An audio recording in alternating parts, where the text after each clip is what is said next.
So we had left off on 2 Samuel chapter 11, verse 14, and we had actually finished the question that I had presented. Why is Uriah one of the most tragic and admirable figures in this story? And we said, he's admirable because he was so loyal and honorable. His integrity was such a contrast to David's actions. So it is a very sad story because he was just Uriah was such a stand-up guy doing the right thing no matter what circumstances, no matter how he tried to be persuaded, he could not be persuaded, right? He could not be influenced easily, and he was doing the right thing. So now we're going to continue deep diving into the Bible story, chapter 11, verse 14 through 17. So what happened next? Because King David saw that everything he did, he didn't get away with. Now he went even further, and he continues to sin more and more. So this is like a snowball effect. Everything just keeps getting worse and worse. So now the most unimaginable thing that you can think of, I want to get away with my sins, so I don't even care. I'm about to commit murder. So King David arranges for Uriah to be placed where he would be killed. So do you want to read really quick, Sohaida, verses 14 through 17? Yes, it says, "And it came to pass in the morning that David wrote a letter to Joab and sent it by the hand of Uriah.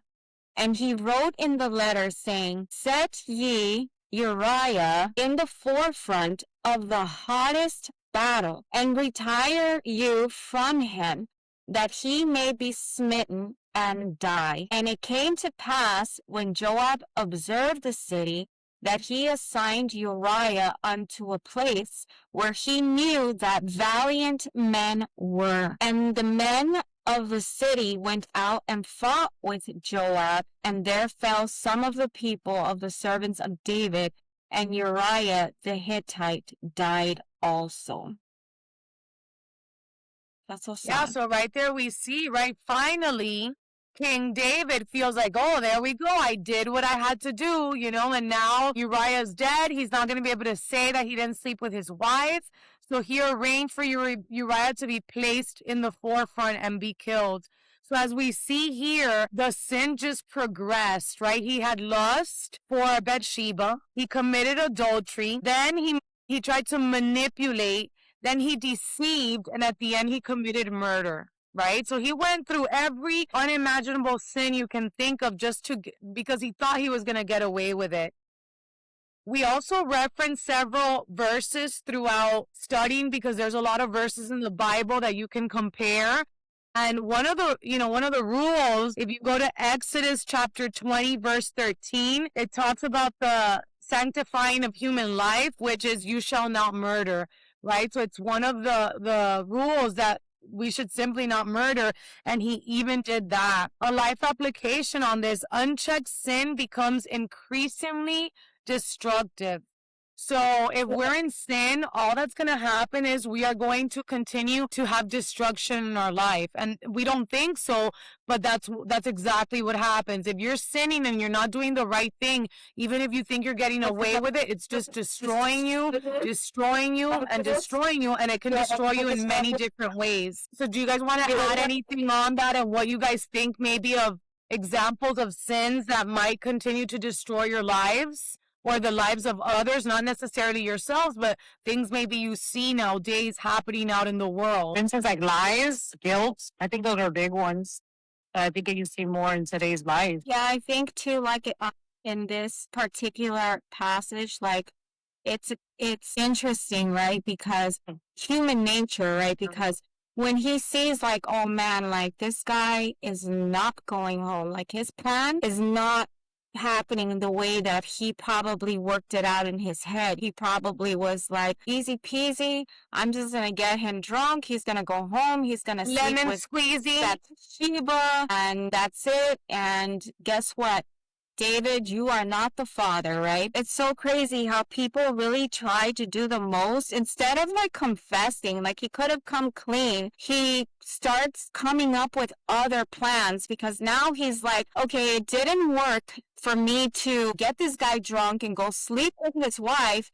Now this guy is like screwing up everything for me. So now what does he go do? He sends him out to the most fiercest battle, right? He knew that Uriah was going to die. That's why he told him to go put him in the front line because The front lines, exactly. yeah, he knew that he was about to send an innocent man to suffer because of a guilty man's choices, right?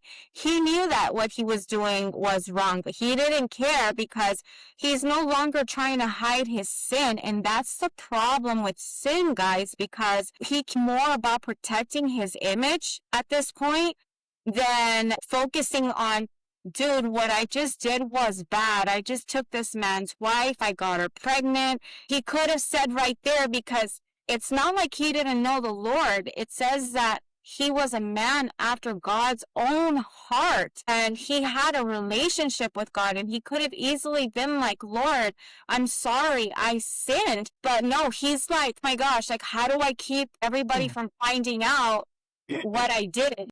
And that is such a dangerous place for us to be as believers, because you think that what you're doing in secret that nobody can see, right? But at the end of the day, God will see. And if you belong to the Lord, because David belonged to the Lord, if you are one of his, he will only let you get so far before that sin catches up to you and he brings it to the light.